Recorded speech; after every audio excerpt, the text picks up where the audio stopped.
Bom dia, boa segunda-feira a todas. Sejam bem-vindas. Finalmente chegou a nossa hora de conversar e transbordar.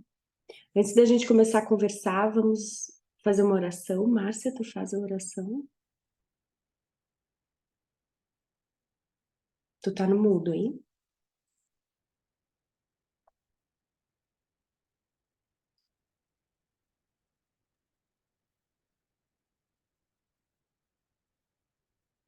Bondoso e amado Pai Celestial, somos imensamente gratos por mais esse dia, esse despertar, por estarmos vivas, com saúde, por termos um lar, uma família, amigos, trabalho, todas as bênçãos que o Senhor nos oferece.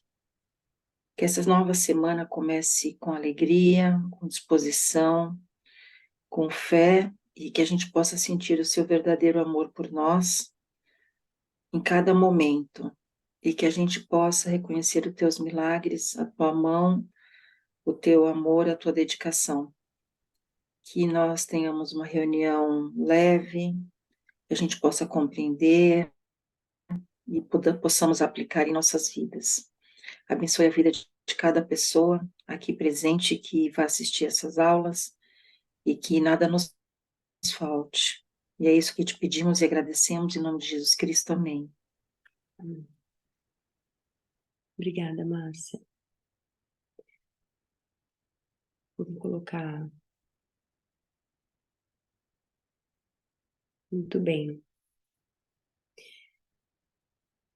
Para a gente começar, eu queria ler um trechinho que vai inspirar a nossa conversa, que está no livro que a gente já passou, lemos algumas vezes. Um dos que eu mais gosto, que é Mateus. Se vocês tiverem uma Bíblia para acompanhar, pode pegar aí ou pelo celular, tá? Então a gente vai ler Mateus 9, de 14 a 17. Eu vou puxar um pouco para cima, porque aqui a gente tem uma situação de, de Jesus com os fariseus e uma dúvida dos discípulos, né? Então, ele chama Mateus, é quando ele vê Levi, né? Que era o nome antigo de Mateus, e ele vem, chama Mateus, ele levanta e vai ao encontro de Jesus. E aconteceu que, estando Jesus em casa, sentado à mesa, eis que chegam muitos publicanos e pecadores. E sentam-se juntamente com Jesus e seus discípulos, comemorando na casa de Mateus, né? E os fariseus, vendo isso, perguntaram aos seus discípulos: Por que come o vosso mestre com os publicanos e pecadores? Jesus, porém, ouvindo isso, disse-lhes: Os sãos não têm necessidade de médico, mas sim os que estão enfermos. E depois, e aprendei o que significa isso. Eu quero misericórdia e não sacrifício. Porque eu não vim para chamar os justos, mas os pecadores ao arrependimento. Então, vieram ter com ele os discípulos de João, dizendo... Aí ele fala aqui brevemente sobre o jejum. Podem os convidados, aí, então vieram com eles os discípulos de João, dizendo, por que nós e os fariseus jejuamos com frequência, mas os teus discípulos não jejuam? E aí Jesus responde, podem os convidados do noivo estar de luto enquanto o noivo está com eles? Mas dias virão em que lhe será tirado o noivo, e então hão de jejuar. Nenhum homem põe remendo de pano novo em roupa velha, porque o remendo rompe a roupa e faz-se pior a rotura. Nenhum homem coloca vinho novo em odres velhos. Do contrário, os odres se rompem, o vinho se derrama e os odres se perdem. Mas coloca-se vinho novo em odres novos, e assim ambos se conservam. Então, a gente tem um desenho aqui, e esse ensinamento e essa reflexão vai nos ajudar a entender as tarefas da semana. Então, eu queria compartilhar com vocês isso. Quando Jesus fala dos odres, são recipientes de couro que eles usavam para carregar vinho de cá para lá. E, e esse couro ele era feito de pele de bode, tá? A gente pode até comparar com odre de vinho mesmo, né? Aqueles garrafões de vinho e tal. Mas a sacada aqui é a garrafinha que eles carregavam, que era feito com essa pele de bode, que ela era macia e flexível. O que que acontece? Quando o vinho é armazenado, ele começa um processo de fermentação. Cada vinho tem uma expectativa de tempo de fermentação. A questão aqui que Jesus traz, quando ele faz a comparação da ruptura, o que que ele está dizendo? Por exemplo, apesar dele ter feito com roupa velha, ele está falando do odre, que é feito de couro.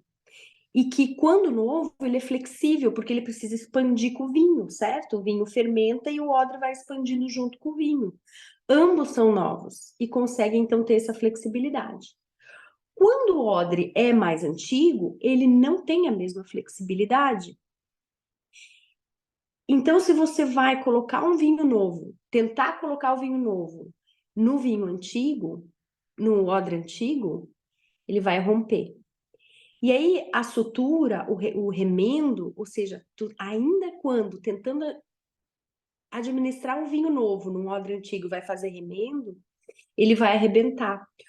Porque o odre antigo não tem flexibilidade de expansão, por mais que tu ponha remendo. Aqui, Jesus está fazendo um comparativo sobre os fariseus e a lei, o jeito que naqueles tempos se vivia, e a nova aliança. O que ele traz para a gente, que seria a nova aliança?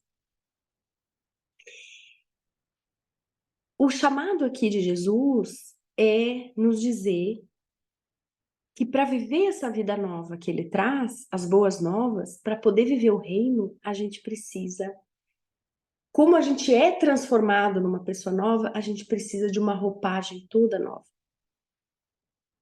A questão aqui é que à medida que a gente vai se transformando, e a gente já está juntos há mais de meio ano, né? Já passamos da metade da jornada, a gente começa a perceber e sentir o que a gente já sabia, que é a inadequação em algumas situações. A dificuldade que a gente tem muitas vezes de conversar com pessoas que estão em outro processo evolutivo ou em outro momento da vida, ou um emprego, um trabalho que antes funcionava, agora não funciona mais, ou sonhos que a gente tinha agora não se encaixam mais. E aí, o que que acontece aqui é que a gente tem o costume, a gente tem o hábito, isso vocês já sabem, de se manter seguro e confortável. A gente quer. Então a gente começa a trabalhar, mesmo com todas essas coisas novas que a gente está aprendendo e com toda essa evolução interna, a gente ainda tem uma mania de tentar fazer o que sempre fez. Ainda tem a mania de se manter nos mesmos espaços e ambientes, até porque tem alguns que a gente não consegue romper. E quando a gente abre mão de tentar controlar as coisas da nossa vida e de tentar encaixar o que não se encaixa, é que a gente consegue viver a fluidez. Então, essa passagem do odre, ela traz o desafio de viver o novo e a maravilha do que se colhe quando a gente se permite isso. Essa passagem, para quem quiser anotar, ela vai acontecer de novo em Marcos, capítulo 2, versículo 18 a 22, Lucas 5, versículo 33 a 39. Eu aconselho vocês a lerem as três parábolas, as três passagens e comparar a forma com que cada discípulo se manifesta sobre esse assunto. Por quê? Primeiro, porque você vai ter uma tríplice visão sobre o mesmo caso, sobre a mesma parábola, as interpretações diferentes de cada um e o que cada um quer trazer, porque cada um tem um objetivo diferente com a sua mensagem. O que se percebe aqui ao comparar Mateus, Marcos e Lucas é que você vai ter 3 pessoas diferentes falando sobre o mesmo assunto, entregando o mesmo ensinamento de maneira diferente. Isso nos traz a consciência da importância que nós temos como ser único. Porque se a gente não cuida, se a gente não vigia, a gente tenta se enquadrar naquilo que já existe, fazer igual ao jeito que alguém já fez. É assustador fazer diferente, porque a chance de erro é muito grande. E no fundo, no final das contas, a gente não quer errar. Quando a gente tem esse olhar do odre, a gente entende e percebe a importância de permitir a falha. Durante esse final de semana, na palestra que a Márcia deu, eu fiquei pensando muito sobre essa questão, Márcia, dos sonhos e de como que a gente deve se colocar disponível para viver o inesperado, o inusitado, e de confiar que cada processo da nossa vida vai convergir para o bem do nosso plano maior, desde que a gente não perca o foco. E isso significa se colocar vulnerável sobre situações. Aí eu vou aplicar isso em algumas situações específicas, como por exemplo o relacionamento. A nossa existência humana é para o relacionamento. O crescimento da sociedade só se dá quando se tem relacionamento. E para a gente ter um relacionamento verdadeiro, aquele que de fato pode nos mudar e nos transformar, existe uma exposição. É uma necessidade da gente abrir uma porteira que a gente naturalmente, por conta da intenção do cérebro de sobreviver, quer manter fechada. Que seria aquele exemplo da jarra, né, Márcia? Do tampo da jarra. E aí vem uma parte muito importante. Então, se a gente conseguir tirar a religiosidade da leitura da Bíblia, se a gente conseguir ouvir como se fosse um amigo contando, a gente tem a oportunidade de aprender algo muito rico na nossa vida, que é exatamente aquilo que vai gerar transformação. Quando a gente fala, de novo, tira toda a religiosidade. Quando a gente fala de ser mais Cristo, Cristo vive em mim, do que eu vivendo em mim, significa que eu vou ter menos medo. Significa que eu vou desejar me expor, vou escolher. Por que é tão importante, por exemplo, ter a consciência e o controle sobre a minha vida no sentido de escolher quem fica e quem vai? Quem que fica na minha vida? Eu tenho esse poder de escolha. Qual é o lugar que eu estou frequentando e as pessoas que eu estou conhecendo? Elas vão contribuir para a minha jornada? Eu estou conhecendo pessoas novas que vão contribuir para a minha jornada a atingir o meu objetivo? Eu tenho objetivo? Ou estou andando aleatório? Porque para quem não sabe onde vai, qualquer lugar serve. Tem que saber onde vai. A Márcia falou na palestra, quando o anjo passar, e ele passa todo dia, você tem que saber o que pedir. Você tem que saber onde você está indo. Porque se aparecer alguém para quem você pode pedir instruções, você não vai saber o que perguntar. Então é isso, poder se expor nos relacionamentos para viver a transformação que esse relacionamento pode trazer.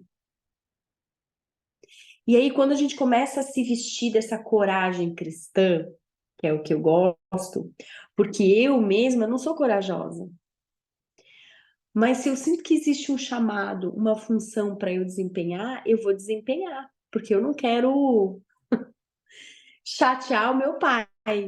Então eu faço e eu me entrego. Mas é por conta dessa conexão. Mas Mari, como que eu faço? Todos os dias, um pouquinho.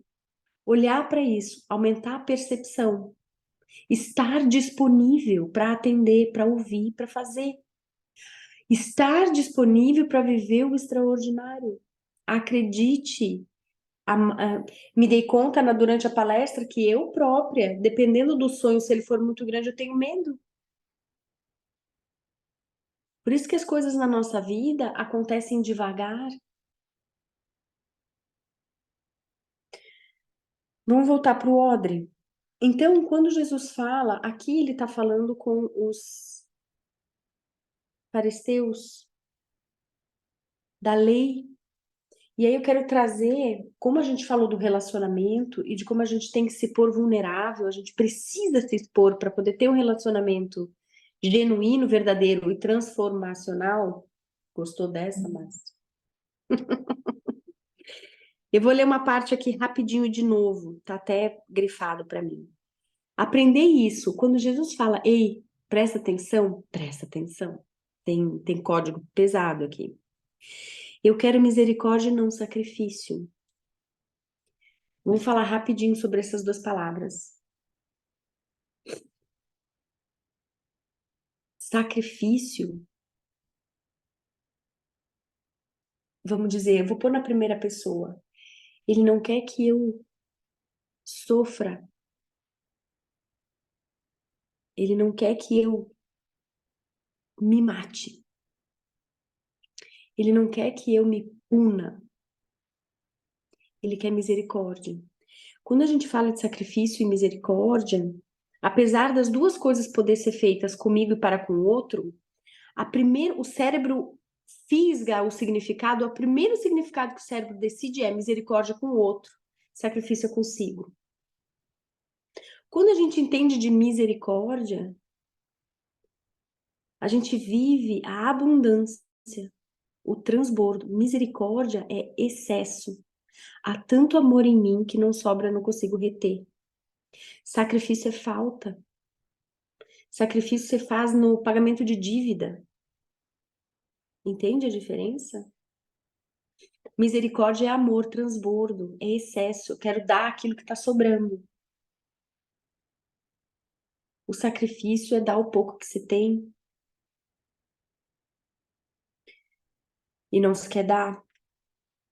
Então aqui ele fala olhar para o outro, estar com o outro, para aumentar, expandir. Quando a gente vive em comunidade, quando a gente consegue ter uma comunidade que nos acolhe e que a gente possa ser quem a gente é e ter esse crescimento espiritual, a gente fala de misericórdia, a gente fala de expansão do ser. Então, eu vou além de mim. Qualquer estudo de física quântica que você vai ter, você vai ver que o mundo e a existência, o cosmos é uma coisa só, não existe vazio. O ar preenche e o ar tá cheio de componentes. Nada é vazio, tá tudo conectado. Então, quando você cria a consciência da comunidade, você amplia o seu ser e amplia a sua capacidade, potencialidade. E para isso, Jesus também já deu outras parábolas, né? Que tu colhe o que planta. Então, o sacrifício, ele tá na dor. A gente tem muita dificuldade de amar quando tá na dor. A gente é amargo na dor. Então, existe um convite. Nós, agora, em 2023, a gente vive uma época, apesar de ter muita miséria, também de muita abundância. Os pesos e as medidas se acompanham, entende? Quanto maior a miséria, maior a abundância hoje. Tem muita abundância de conteúdo, de possibilidades, de avanço tecnológico, o avanço da próprio acesso às pessoas. Olha, nós conversando, e esse vídeo vai ser visto durante sei lá quanto tempo. A palavra fica disponível, isso nunca existiu. E de algum modo, ainda que a gente esteja vivendo uma época de extrema abundância, a gente de algum modo tenta sempre se manter em escassez.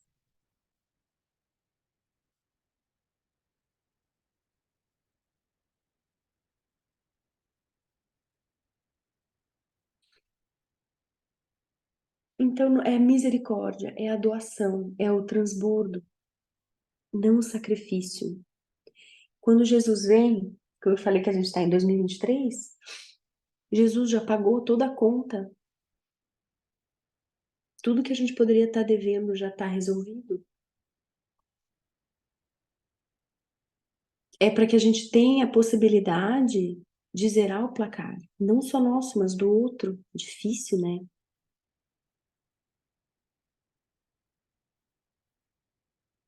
E aí, quando ele fala que ele não veio para chamar os justos, mas sim os pecadores ao arrependimento, significa que se tudo se renova a cada 24 horas, por que que a gente insiste em manter algumas coisas cativas dentro da gente?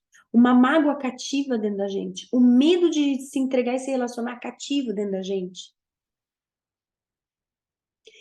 Se nós que estamos aqui nessa jornada juntos, nós aqui que estamos nesse vídeo, se a gente está se propondo a mudar, se a gente deseja essa mudança, a gente não quer visto como alguém que está em transformação e por isso ter novas chances e oportunidades de mostrar quem a gente está se tornando? Por que que a gente não vai oferecer ao outro a mesma possibilidade? Enquanto ele está nessa jornada de crescimento, a um amigo, a um parente, o olhar misericordioso permite o outro existir na sua vida. Nas coisas mais simples, quando você está olhando o cobrador do ônibus, todos os dias são oportunidades novas. Um olhar diferente, uma fala diferente pode transformar o dia de alguém. Só que precisa ser genuíno. E quando você começa a viver o que Jesus traz, que é o reino, que é o transbordo, que é a misericórdia, que é a abundância, você transborda. Não tem esforço, é natural. Outro dia, acho que foi a Lisa que estava falando, que estava andando no ônibus, sentia que estava todo mundo olhando para ela devia estar transbordando de vida. Num dia onde ela se sentia cheia de Jesus, cheia de amor, cheia de possibilidades. As pessoas sentem isso. Nós fomos feitos, o nosso DNA foi feito para buscar isso. O problema é que, na ausência de saber a nossa identidade, a gente busca isso nas coisas, entende? Então, à medida que a gente vai evoluindo e aprendendo essa jornada que Jesus apresenta, a gente pode, então, finalmente viver essa identidade de maneira cada vez mais ampla, mais verdadeira e genuína. Mas precisa ter essa rendição de abrir mão do odre velho para poder ser vinho novo. E aí, fazer a jornada do envelhecimento, da maturação do vinho junto com o odre novo. Para que a gente possa ter a expansão sem se estragar. Se a gente tentar colocar tudo que é novo, tudo que a gente está vivendo dentro daquela vida que sempre foi, não vai encaixar. Coisas vão acontecer, como a gente vai desistir, as pessoas não vão entender, não vão estimular, a gente vai cansar de dar murro em ponta de faca, né? Vai tentar fazer tudo sozinho. Eu sempre fiz tudo sozinha. Eu posso fazer essa evolução sozinha? Não, não dá. É odre velho, odre novo, tudo novo. Então, a chamada é para que nós possamos aproveitar tudo isso que tem acontecido conosco nessa jornada e pôr em prática nos relacionamentos, ter esse olhar novo todos os dias. Tem uma passagem que agora eu não me lembro onde está, vamos ver se a Márcia lembra, que fala que, acho que é em Salmos, que tudo se faz novo, que na virada do dia tudo se renova, é novo de novo. Que um dia tem o mal do dia. Não se preocupa com amanhã. Não significa que tu não deva ter metas ou planejamentos ou se empenhar em executar planos. Precisa ter, mas não se preocupa. Faz o pequeno de hoje. Costumo dizer, o extraordinário é formado por uma vivência diária de coisas ordinárias. É um pouquinho todo dia que vai transformar numa grande escalada. E aí, para isso, precisa renovar. Precisa estar em ambientes novos, conhecer pessoas novas e se permitir fazer diferente. E principalmente, diariamente, poder. Deixa eu só bloquear aqui rapidinho. Pronto. Poder se permitir essa passagem, né, do novo. E aí é um exercício de vigilância, é um exercício de presença, no sentido de a gente precisa trazer isso para todas as relações da nossa vida hoje.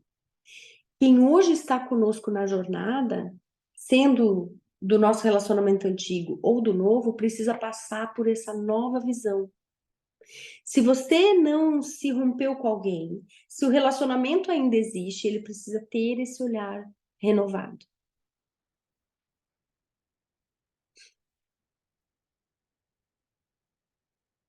E aí eu queria fazer um desafio para essa semana, de criar uma lista. Pegue em algum momento da semana que é mais tranquilo e faça uma lista. Vocês vão escrever assim, ó. Deixa eu pegar aqui a anotação.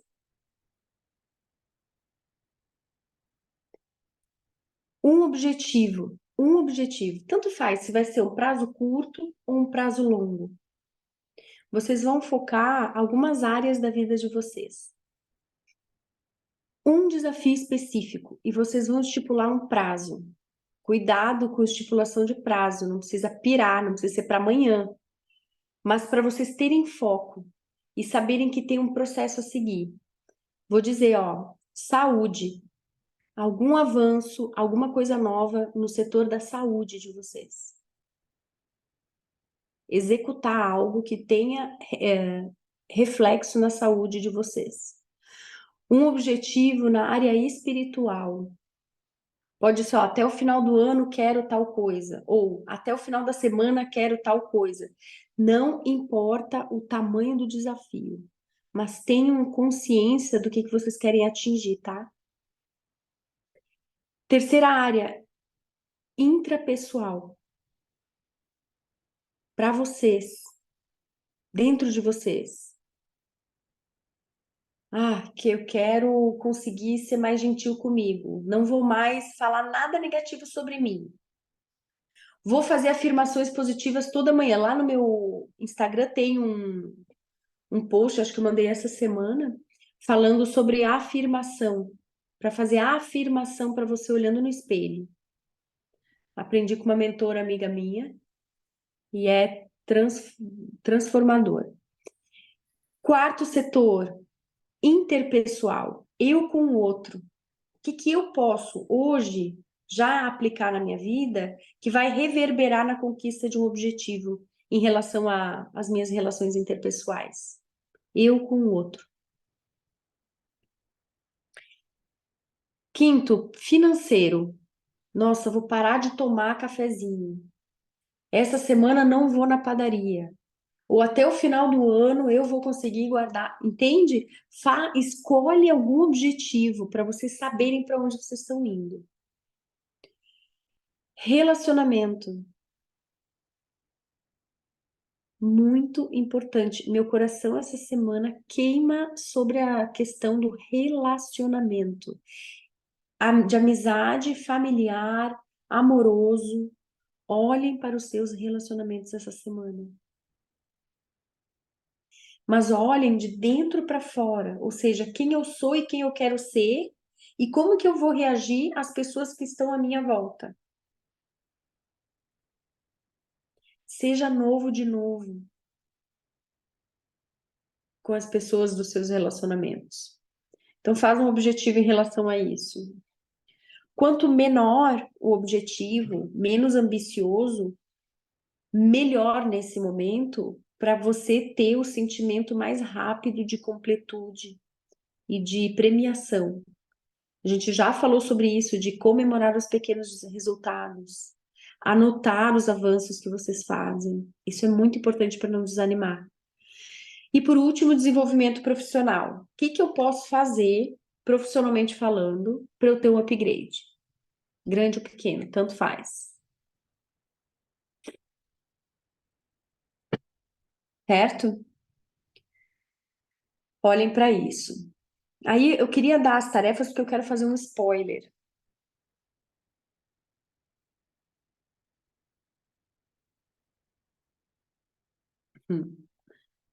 Acho que eu perdi a live. Spoiler. Então vamos lá. Eu vou passar o filme só para eu poder falar sobre ele, tá?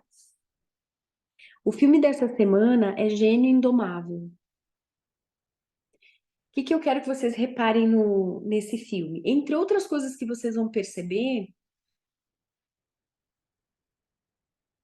eu quero que vocês percebam que quando a gente tem uma realidade no relacionamento, a gente tem a... Como é que eu vou dizer isso? A gente vive dificuldades na vida, nos relacionamentos. Não tem como evitar. Só que se a gente não cria consciência dessas dores, se a gente não olha para isso, a gente vive uma vida de automático e de reprodução de comportamento. A Márcia conhece muito bem isso, né, Márcia? Reprodução de comportamento. Então, não olha na ansiedade de curar, só olha. Só percebe a existência das dores e das situações que te colocaram num momento de precisar de defesa. Nesse filme, a gente pode perceber que o personagem principal, ele tem medo do extraordinário. Ele é um gênio. Ele é extraordinário. E a gente consegue perceber o medo que ele tem de revelar essa natureza extraordinária dele. A gente chama de síndrome... Ai, me fugiu a palavra agora. Ai, me fugiu. Tu lembra? Síndrome do... Quando uma pessoa faz uma fachada, uma falsidade. Impostor, síndrome do impostor? Isso, síndrome do impostor. Todos nós vivemos, é uma realidade. Obrigada, Márcia. Em áreas diferentes, em volume diferente. Quanto maior a gente cresce, isso tá nas pessoas que têm maior sucesso, não se enganem. Todo mundo tem a síndrome do impostor. Isso vai se curando e se revelando à medida que a gente vai entendendo e tomando posse da nossa identidade. Faz parte do caminho evolutivo, do autoconhecimento, tá? À medida que a gente vai tomando posse dessa identidade, a gente vai curando essa síndrome do impostor, do eu não sou tudo isso, eu não vou dar conta, as pessoas vão descobrir, eu sou uma farsa, eu não tô boa desse jeito. E ele vive isso muito forte. E aí, o que a gente entende aqui? A abertura. Então, se o terapeuta não está disposto e disponível para se expor pro menino e acolher do jeito que nenhum outro estava, não haveria essa transformação. Então, aqui a gente tem uma provocação que eu quero fazer, que é: seres humanos são seres humanos. E quando a gente está em Cristo, nós somos irmãos. É difícil a gente ter uma grande evolução quando a gente não tem envolvimento. Terapia é muito importante. A gente tem traumas e dificuldades que só terapia para curar. Mas a jornada da terapia, ela precisa ter esse caminho espiritual em Cristo para ter uma cura completa, plena. Então, olhem o comportamento de todos os envolvidos no Gênio Indomável. Aí, a modelagem, a gente vai modelar Pablo Marçal, já que a gente está falando de doideira. Dei uma olhada eu não sei se agora, depois que ele começou essa saga política, ele deletou muita coisa do histórico dele. A gente não tem mais tanta referência no YouTube do jeito que tinha antigamente. Para ver evolução, sabe? Para ver. O Pablo Marçal, para mim, é uma modelagem de um comportamento. Olha a evolução de uma pessoa que aplica aquilo que lê. Basicamente é isso. É o simples, aplica aquilo que tu lê, mas todos os dias, aplica, põe em prática. Um pouquinho por dia, até que essa coisa que tu tá aplicando seja natural, e aí tu vai ampliando a tua capacidade de execução de coisas novas.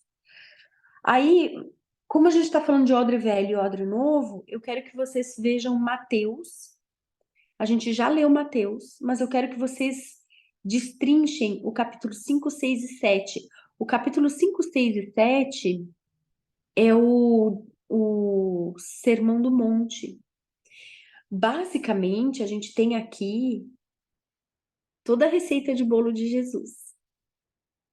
É rico, é valioso e é denso.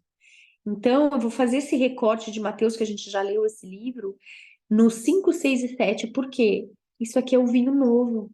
Esse é o vinho novo. Então, começa a pegar algumas partes desse Mateus e aplicar em você e ver o que de você está tentando velho. Põe o novo. Um pouquinho de cada vez, o que você der conta. O jejum.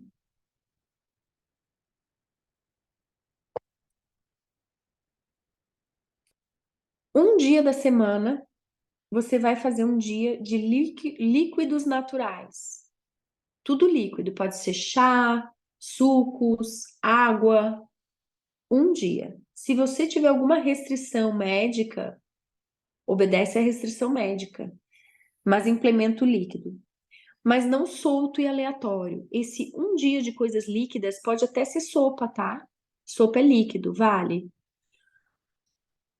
Precisa ser complementado por ou contemplação ou algum momento de meditação ou mindfulness. Porque o que a gente faz no jejum, além de diminuir os anseios da carne, de manter controle sobre a carne, os impulsos da carne, é a gente começar a criar esse exercício de tomada de consciência. Então, esse jejum precisa ser respaldado por mindfulness, por uma meditação, por oração, momentos contemplativos, com consciência e intenção. Não quando dá, faz acontecer. Vou fazer isso agora. Toma a decisão e executa. O cérebro gosta disso. Você precisa agradar um pouco o seu cérebro. Dei tudo? Dei, né? O livro ainda permanece o mesmo, tá? Maravilhoso, muita cura. E qualquer coisa, qualquer dúvida, eu não dei a palavra. Márcia, tu quer fazer complemento? Não. Qualquer Feito. dúvida, qualquer dificuldade, fala com a gente por direct, tá? Manda mensagem, a gente está disponível. Ainda que a gente demore um pouco para responder, a gente está lá. Exercita, então. Vou repetir só para quem quiser reler a passagem, que está em Mateus 9, versículo 14 a 17, do Odre Velho Novo, Marcos 2, 18 a 22 e Lucas 5, de 33 a 39. Faça o comparativo para você lembrar que cada ser humano é único e valioso dentro da sua completude e que a gente faz parte de uma comunidade, de um conjunto, cada um na sua função, cada um fazendo o seu planejamento acontecer, tá? Para a imagem grande depois se mostrar. Então é isso, a gente já passou das 6, precisamos finalizar. Muito obrigada pela presença de vocês, obrigada para quem assiste. Que Deus abençoe a sua vida e que você consiga viver as transformações que o estudo e a dedicação proporcionam, viu? Bom dia, meninas.